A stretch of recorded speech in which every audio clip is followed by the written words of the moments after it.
You ever hear about someone who made it all the way to the top, but the past just refuses to stay buried? Because that's exactly what happened with Charlemagne the God. My father was telling me if you don't change your lifestyle, you're going to end up in jail, dead, or broke. From a small town in South Carolina to one of the most powerful voices in American media, his story looks like the ultimate success blueprint on the surface. My dad could have bailed me out, but he wanted to teach me a lesson. Millions of listeners, celebrity interviews, political influence, a platform that helped shape culture for over a decade. But behind that success is a timeline filled with arrests, controversy, and one case from 2001 that never really went away. An allegation that was closed in court, but never closed in the court of public opinion. And every time Charlemagne's influence grows, that past seems to resurface, louder, more detailed, and harder to ignore. Add to that resurfaced audio clips, public criticism from industry insiders, and questions about accountability. And suddenly the story isn't just about success anymore. It's about contradiction, it's about perception, and it's about whether you can truly outgrow who you used to be when the world won't let you forget it. This is the side of Charlemagne's story most people don't fully understand. Charlemagne the God didn't walk into success. He fought his way into it.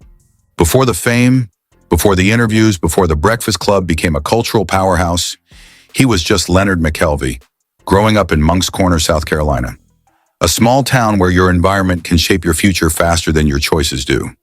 His father preached discipline, warning him constantly about the streets, told him straight up, change your lifestyle or end up in jail, dead or broke. But there was a problem.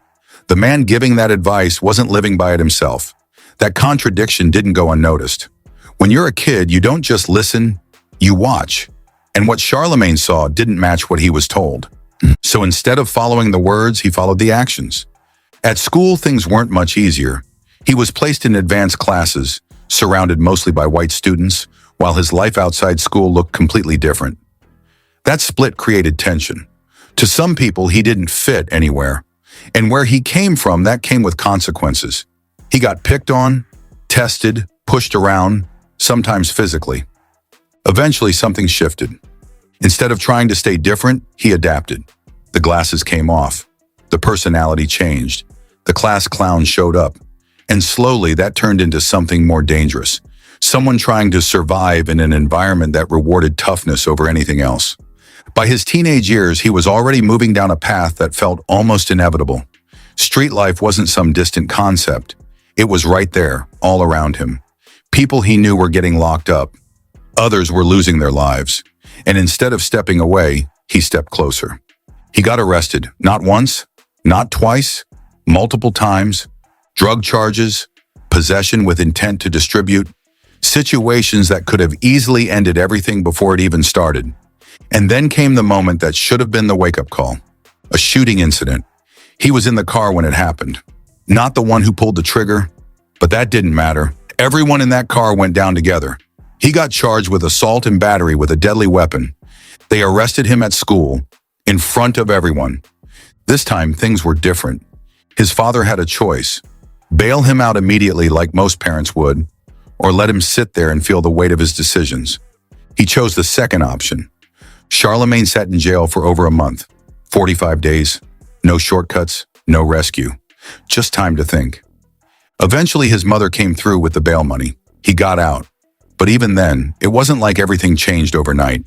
He admitted it himself. It was a wake-up call, but not the wake-up call. He went right back into the same environment, same people, same patterns. It's hard to break cycles when everything around you is pulling you back in.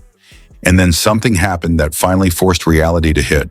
Another arrest, this time with a group, around 16 people all caught up together. Sitting in that holding cell again, something inside him broke. Not emotionally, physically. He got sick, threw up, couldn't process how he ended up right back in the same place. That moment hit different, because now it wasn't just bad luck, it was a pattern. And for the first time, he saw it clearly. That's when he started making real changes. He went back to finish school, picked up whatever jobs he could find. Fast food, retail, warehouses, anything that kept him moving forward. No spotlight, no shortcuts, just work. And somewhere in the middle of all that, he found radio. Not through connections, not through luck, just by asking questions and taking action. He met a local DJ and asked him directly how to get into the industry. The answer was simple: get an internship. So he did. No money, no guarantees, just showing up, learning, and putting himself in a position where something could eventually happen. That decision didn't make him famous overnight, but it changed the direction of his life. Because for the first time, he wasn't reacting to his environment. He was building something outside of it. And that was the beginning of Charlemagne the God.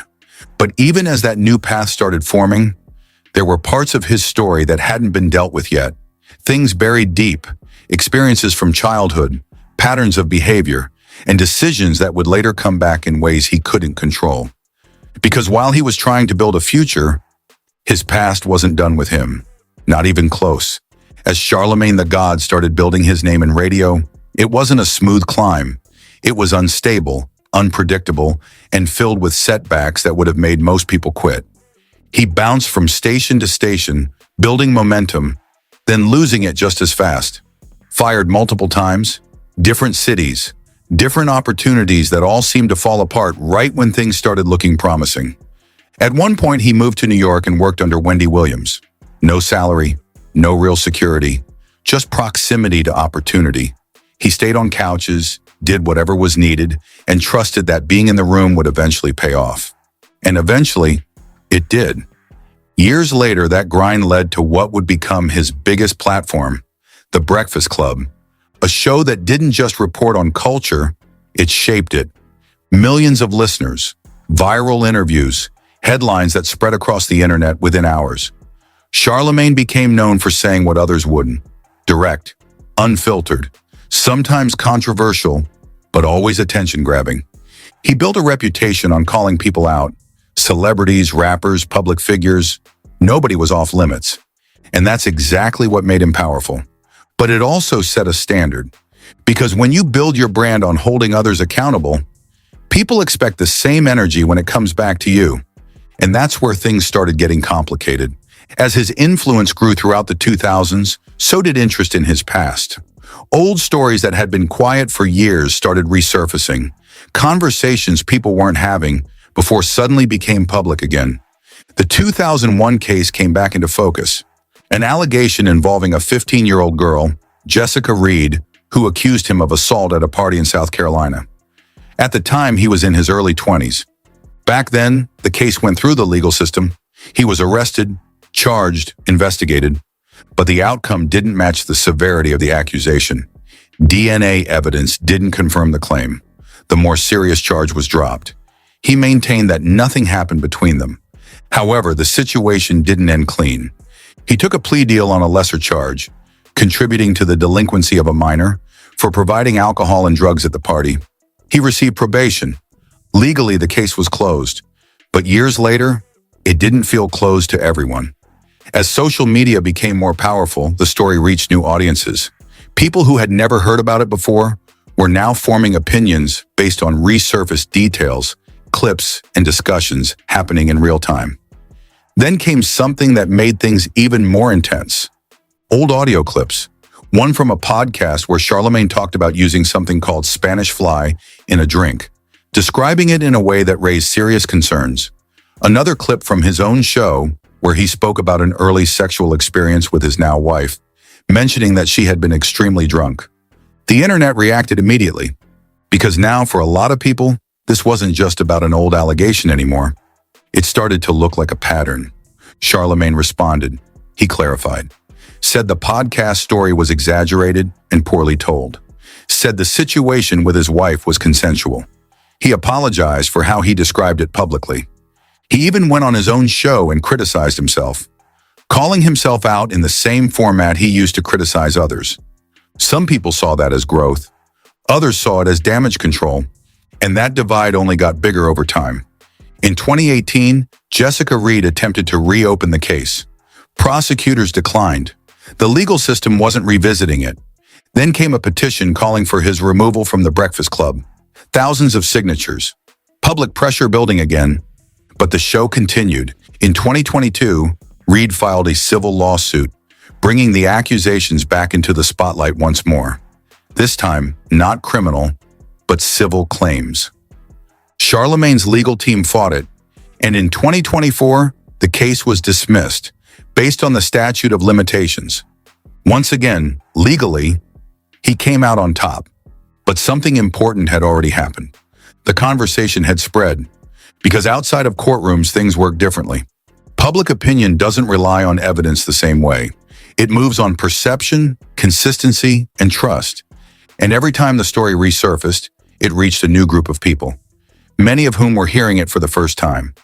At the same time, other voices in media started speaking up.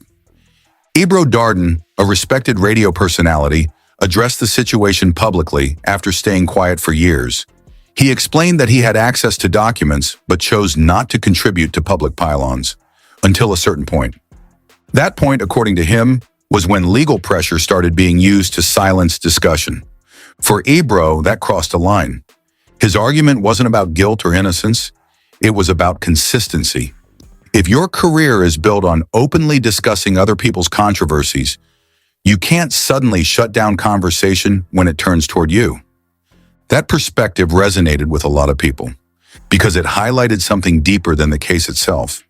It questioned the foundation of Charlemagne's public identity. Was he being fair across the board or selective depending on the situation?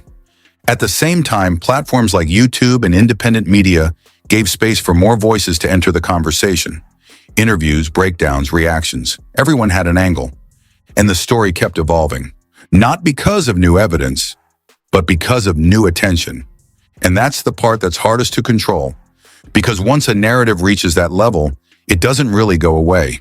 It just waits for the next moment to come back. And for Charlemagne, those moments kept coming, because while he was trying to move forward, building businesses, expanding his platform, stepping into new roles, the past was still right there, not behind him, but right beside him, and the bigger he got, the harder it became to separate the two. By the mid-2020s, Charlemagne the God wasn't just a radio personality anymore. He had evolved into something much bigger. Author, mental health advocate, business figure, a voice that extended far beyond interviews and headlines. He was talking about therapy, about trauma, about accountability, encouraging people, especially Black men, to confront things they were raised to ignore. On the surface, it looked like growth, real growth, but at the same time, the contradictions were becoming harder to ignore, because the more he spoke about healing and accountability, the more people started asking a simple question. Does that same accountability apply to him? That question started gaining momentum when certain cultural moments put him in positions where people expected him to respond a certain way, and he didn't. When major controversies involving powerful figures in entertainment came up, Charlemagne took a different approach. Instead of going directly at the individual, he zoomed out, talking about trauma, systemic issues, and broader societal problems. Now, to some people, that made sense, but to others, it felt inconsistent, because this was the same person who built a reputation on being direct, sometimes brutally direct, with people who didn't have that same level of influence or connection. And then came the situation involving his longtime co-host, Andrew Schulz. They had built something together over the years, a podcast that thrived on honesty, jokes, and pushing boundaries. Their chemistry was a big part of why it worked. But when Schulz found himself at the center of controversy over comments related to Black women, people were watching closely to see how Charlemagne would respond. Would he hold him accountable the same way he held others accountable? Or would the dynamic be different because of their relationship? What people saw was different energy.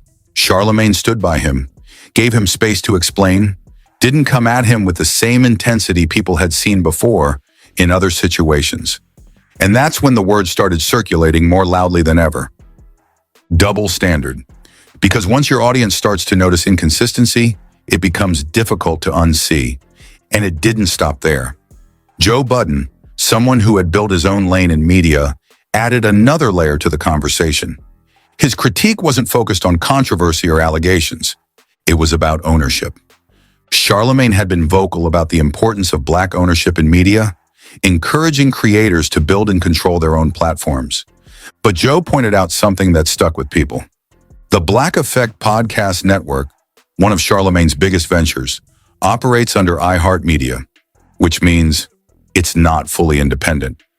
Now, whether that critique is fair or not depends on perspective, but in a space where messaging matters, it created tension between what was being preached and what was being practiced. And again, the same theme showed up. Contradiction. At the same time, Charlemagne continued to expand his influence. Major deals, including a reported $200 million extension, a platform reaching millions every month, a legacy in radio that was already cemented. From the outside, it looked like nothing could slow him down. But influence doesn't erase perception. And perception doesn't need new evidence to grow. It just needs attention. Every time an old clip resurfaced, every time someone revisited the 2001 case, every time a conversation about accountability came up, it all connected, not legally, but culturally. And that's where things get complicated. Because legally, Charlemagne has never been convicted of the most serious allegations tied to his name. In the eyes of the court system, those cases are closed. But in the court of public opinion, there is no statute of limitations, no final verdict, just ongoing judgment. And the reality is both versions of Charlemagne exist at the same time. The one who built a platform, changed conversations, and encouraged growth. And the one whose past continues to raise questions that don't have clear answers. For some people, the growth outweighs the past. For others, the past overshadows everything else. And for many, it's not that simple. Because this isn't just about one person, it's about a bigger idea. Can someone truly change? And if they can, who decides when they've changed enough? Is it the courts, the audience, or the person themselves? Charlemagne's story doesn't give a clean answer to that. Instead, it sits in that uncomfortable space where success, controversy, growth, and doubt all exist at the same time. And maybe that's why his story continues to hold attention. Because it forces people to confront something deeper than just headlines. It forces them to decide what they believe about accountability, redemption, and truth. Not just for him, but for anyone who's ever tried to outgrow their past while the world keeps reminding them of it. And that's what makes this story unfinished. Not because the facts are still being decided, but because the perception never stops evolving. If you made it this far, you already know this isn't a simple story. It's layered, it's uncomfortable, and depending on how you see it, your conclusion might be completely different from someone else's. So now I want to hear from you. Do you think people can truly outgrow their past? Or does the past always define who they are, no matter what they achieve? Drop your thoughts in the comments, because this conversation is bigger than just one person. And if you want more deep dives like this, breaking down stories that don't always have clear answers, make sure you hit subscribe and turn on notifications so you don't miss what's coming next. There's a lot more to unpack, and we're just getting started.